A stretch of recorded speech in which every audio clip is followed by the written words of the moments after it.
कहते हैं एक बेहतरीन शिक्षक सिर्फ स्कूल की चारदीवारी में ही नहीं पढ़ाता बल्कि पूरे समाज को बदल कर रख देता है। जी, हम बात कर रहे हैं हमारे क्षेत्र के जाने माने principal doctor MD Ali Khan की, जिन्हें हाल ही में नेशनल एजुकेशन एक्सीलेंस अवार्ड 2026 प्राप्त हुआ है। ये सम्मान सिर्फ इनके लिए नहीं बल्कि हमारे क्षेत्र के लिए भी एक बड़ा गौरव है।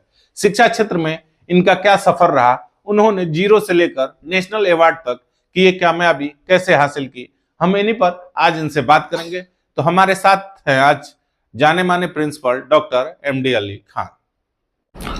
तो सर, सबसे पहले आपको बहुत बहुत बधाई हो, पुरस्कार एक प्रिंसिपल के तौर पे प्राप्त किया।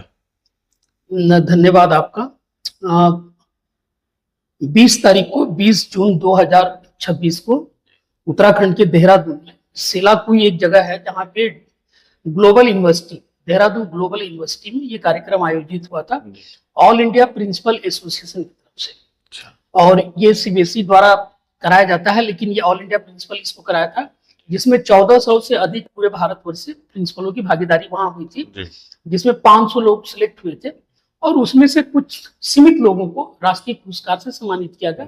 पुरस्कार का नाम था Rashtriya Shiksha excellence award 2026 and principal conclave. अच्छा सर, एक चीज बताइएगा कि एक शिक्षक से लेकर एक सफल प्रिंसिपल तक और फिर राष्ट्रीय स्तर तक इस मुकाम को छूने में आपका जो यात्रा रहा उसको आप कैसे देखते हैं? ये बहुत कठिन सफर था। 96 में हमने वर्धमान विश्वविद्यालय से एमए पास किए, उसके बाद में फिर हमने वहां से हिंदी में पीएचडी किया हमने डॉक्टर कुमार विमल के नेतृत्व में। हिंदी के बहुत बड़े विद्वान थे।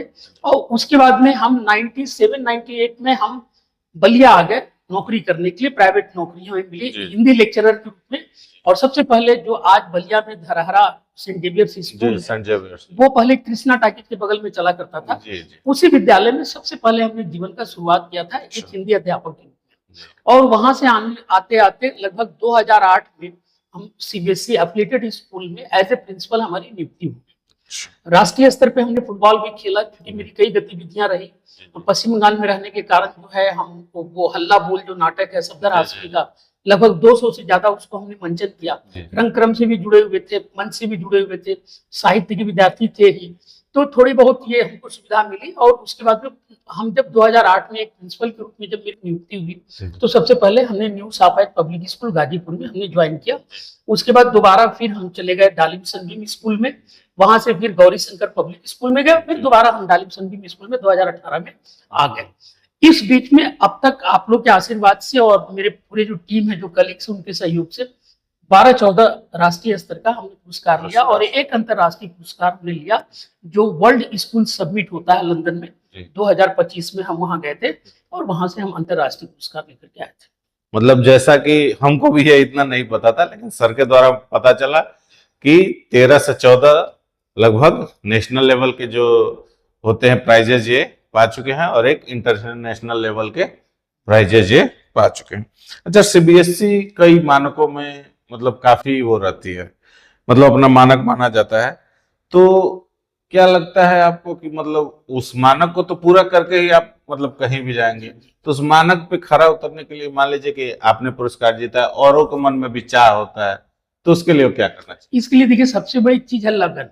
एक अध्यापक के रूप में जब अपने जीवन को आप शुरू करते हैं और उसके बाद जब आप एडमिन ग्रुप में जाते हैं, आप सीनियर टीचर बनते हैं, कोऑर्डिनेटर बनते हैं, काउंसलर बनते हैं या वाइस प्रिंसिपल बनते हैं, वाइस प्रिंसिपल बनते हैं, तो सीबीएसई में प्रिंसिपल बनना ये कोई बहुत बड़ी बात नहीं है।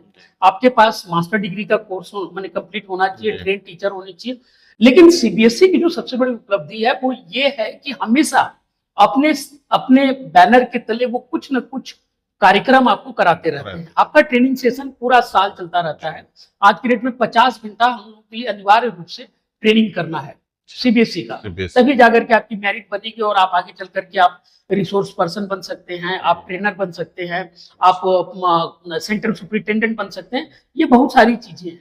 तो एक कठिन तपस्या और परिश्रम के साथ, और सबसे बड़ी लगन, अगर आप में आगे बढ़ने की इच्छा है तो आप अगर उस रास्ते में प्रयास करेंगे तो आप निश्चित तौर पे वहां तक पहुंचेंगे। कि स्कूल के मुखिया के तौर पे, मतलब प्रिंसिपल के तौर पे, आपकी दैनिक दिनचर्या और काम करने की शैली मतलब अलग ही रहती होगी, तो दूसरे से कैसे अलग आपको बनाती है? नहीं, देखिए, एक प्रिंसिपल के रूप में या एक अध्यापक के रूप में काम करना, जैसे और बाकी जो आप काम करते हैं अपने दिनचर्या के लिए, अपने जीवन यापन के लिए, तो उसमें एक समय निर्धारित है कि 8 घंटा काम करना, 12 घंटा काम करना है, ये मैक्सिमम आपका है। लेकिन एक अध्यापक, एक प्रिंसिपल के रूप में आपके पास कोई टाइम लिमिट नहीं। 24 घंटा आप अध्यापक हैं, 24 घंटा आप प्रिंसिपल हैं, चाहे विद्यालय में हो या विद्यालय के बाहर, हर जगह आपके बच्चे आपको दिखाई पड़ेंगे और हर जगह आप प्रिंसिपल या अध्यापक के रूप में हैं। अब रहा सवाल अपने परिवार के साथ या समाज के लोगों के साथ जहां तक मिलने जुलने की, तो 10 से 12 घंटा हम लोग स्कूल का काम करते हैं। लेकिन अमूमन मान के चलिए तो सुबह 8 बजे से लेकर शाम के 7-8 बजे रात तक 12 घंटा तो मिनिमम स्कूल का काम करना पड़ता है। 2 बजे 2:30 बजे तक सेशन चलता है और 3 बजे के बाद जो सीबीएसई के जितने कार्यकलाप हैं वो सारा मेंटेन करना पड़ता है। अब तो ऑनलाइन का जमाना आ गया, तो सारा 3 घंटा 4 घंटा सिस्टम पे बैठ के सारी चीजों को जो है आपको सीबीएसई को हमेशा का हमेशा आपको मतलब देना है टाइम। अच्छा सर, एक चीज बताइएगा, आज के समय में पढ़ाई के साथ साथ बच्चों का ओवरऑल डेवलपमेंट सबसे जरूरी मतलब माना जा रहा है और ये सीबीएसई भी लागू करते जा रही है, तो आप अपने मतलब जो आसपास है या अपने स्कूल में इसको कैसे लागू करते हैं? मेरे यहाँ जो बच्चे हैं, क्योंकि हम इंटीरियर में स्कूल चला रहे हैं, यहाँ के बच्चों को उस लेवल तक लाने में बड़ा कठिन परिश्रम करना पड़ता है। उनके गार्जियन के साथ साथ, बच्चों के साथ साथ उनके समाज के लोगों को भी हमें जाकर के गाइड करना पड़ता है। अपने स्कूल में जब मेरे बच्चे आते हैं तो उन बच्चों को सबसे पहले हम लोग मॉरल टीचिंग करते हैं, उनको संस्कार से जोड़ते हैं, उनको डिसिप्लिन से जोड़ते हैं और उनको टिप्स देते रहते हैं। उनके गोल को हम फोकस करते हैं कि आप 9th से 12th की स्टूडेंट अगर हो तो आपका फ्यूचर कहाँ जा रहा है, आप किस तरफ ज्यादा प्रभावित हो रहे हैं, वो गोल हम लोग उनका सेट करते हैं। टाइम टू टाइम उनकी काउंसलिंग करते हैं, हमेशा हम लोग पीटीएम वगैरह ऑर्गेनाइज करते हैं। पूरे साल गार्जियन के साथ हम लोग अपनी क्रियाकलापों को जोड़े रखते हैं, हमेशा गार्जियन के साथ हम टेबल टॉक करते रहते हैं। कभी जरूरत ऐसी पड़ती है कि कभी ऐसी परिस्थिति में हमको आना पड़ता है कि गार्जियन के घर जाकर के हमको गार्जियन के साथ बैठ के बात करनी पड़ती है। जैसे हर एक सफल व्यक्ति के पीछे किसी न किसी की कहानी होती है या प्रेरणा होती है।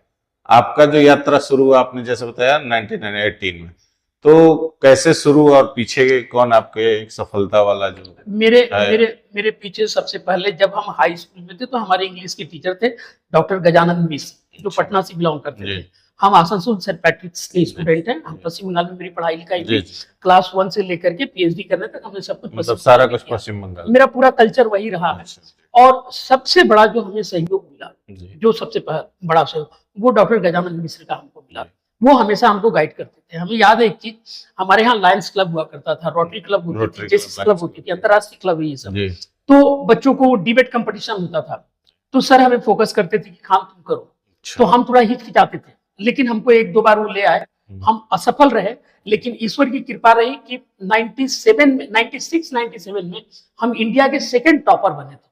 हम विशाखापट्टनम गए थे और वहां पे डिबेट में इंडिया का 2nd टॉपर हम बन करके आए थे वहां से। ये एक नई बात मालूम चली कि सर ऑल इंडिया लेवल के 2nd टॉपर भी डिबेट में रह चुके हैं, जो आज दिख भी रहा है सर के सफलता के पीछे। अच्छा सर, आज के युवा जो इस क्षेत्र में आना चाहते हैं टीचिंग लाइन में, और भविष्य में आपकी तरह एक बेहतरीन मतलब करना चाहते हैं बेहतरीन कि भाई वो भी एक नेशनल इंटरनेशनल लेवल पर पहचान बना सके, उनको आप क्या सलाह देंगे? जो टीचिंग लाइन, देखिए दुनिया का सबसे पवित्र काम जो है वो अध्यापक का कार्य है। और अध्यापक का जो वस्त्र होता है, जो शरीर होता है, वो कोरा सफेद होता है। इस पर सबसे पहला चीज आपके अंदर अनुशासन होनी चाहिए, कर्तव्य निष्ठा हो, ईमानदार हो और संस्कारी।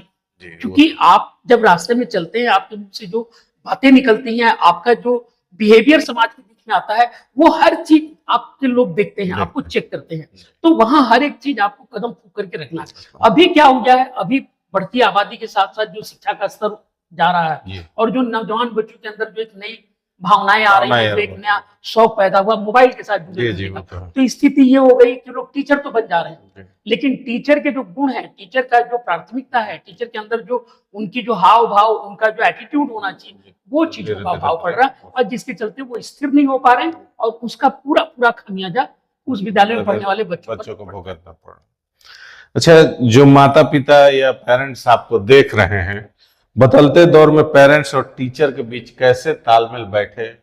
आपके पास तो लगभग 4 दशक का अनुभव हो चला है, तो उसके तहत आप कुछ बताना चाहें? मेरे तरफ से जो सबसे बड़ा एक सुझाव हम देंगे और एक राय है मेरी, हर माता पिता को जिनके बच्चे चाहे जहाँ के भी विद्यालय में पढ़ते हो, किसी बोर्ड के विद्यालय में पढ़ते हो, कोई जरूरी नहीं है कि इंग्लिश मीडियम और सीबीएसई हो, किसी भी माध्यम से वो पढ़ते हो, माँ और बाप को आज के डेट में बच्चों के प्रति त्याग की भावना रखनी बहुत जरूरी है। आधा पेट खाएं, बच्चों की पढ़ाई के प्रति वो सतर्क रहें, टाइमली उनकी जरूरत को पूरा करें, उनको पढ़ाई पर फोकस करें।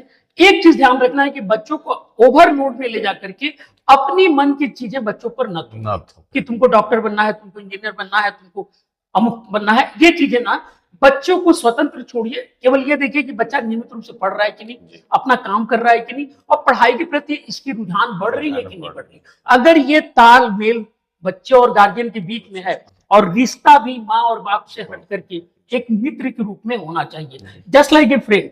माँ बाप जब एक मित्र के रूप में बच्चे को ट्रीट करेंगे तो उस बच्चे का विकास ज्यादा होगा। बच्चे के अंदर जब हम डर पैदा करेंगे कि अभी हम आ रहे हैं, 10 मिनट में अगर 5 का पहाड़ा नहीं सुनाओगे तो तुमको 4 लाठी मारेंगे, तो वो बच्चा विकसित नहीं हो पाएगा, वो बच्चा वहां से टूटना शुरू करेगा। तो ये चीजें गार्जियन को बहुत बहुत गंभीरता और बड़ी बारीकी से इसको ध्यान रखना। अच्छा सर, आज के दौर में जो डिजिटल मीडिया और मोबाइल का दौर आप देख ही रहे हैं, काफी बढ़ते चला जा रहा है।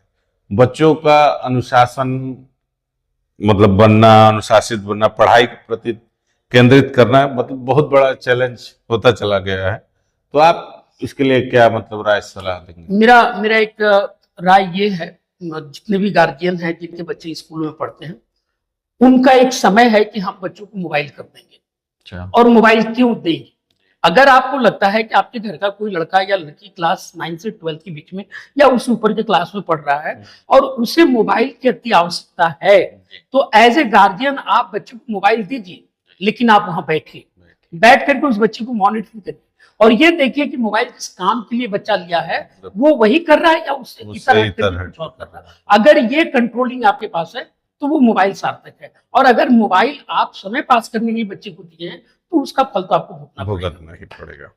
अच्छा सर, इस बड़े सम्मान को हासिल करने के बाद मैं यही पूछना चाहूंगा कि अगला कौन सा बड़ा एक लक्ष्य इंसान बना के रखता है कि एक अगला लक्ष्य भी है मेरा? अभी सर, अभी जब आप आए तो आपको हमने दिखाया एक, अभी 4 तारीख को गुरुग्राम में आईफोन प्रिंसिपल अवार्ड होने जा रहा है, जिसमें संदीप पाटिल पूर्व क्रिकेटर विश्व कप विजेता के, वो वहां मुख्य अतिथि हैं। हो सकता है भगवान चाहेंगे तो हम वहां पहुंचेंगे, वहां भी हम नॉमिनेट हैं। और फिर 14 तारीख को इंडिया बेस्ट प्रिंसिपल अवार्ड का दिल्ली में कॉन्स्टिट्यूशन क्लब में होने जा रहा है। दोनों में हमारा प्रपोजल आया, दोनों जगह से मेरे पास निमंत्रण आया, अब हम वहां जाएंगे। लेकिन मेरी मन की जो आखिरी इच्छा है कि अभी 3-4 साल और मेरे पास जॉब करने का समय बचा है, सीबीएसई के रूल रेगुलेशन के हिसाब से हम हो सकता है 2027 में हम अपने आप को नॉमिनेट करें पद्मश्री के लिए। अब आगे भगवान के हाथ। चलिए सर, आपको फ्यूचर के लिए पहले से एडवांस में कांग्रेचुलेशन।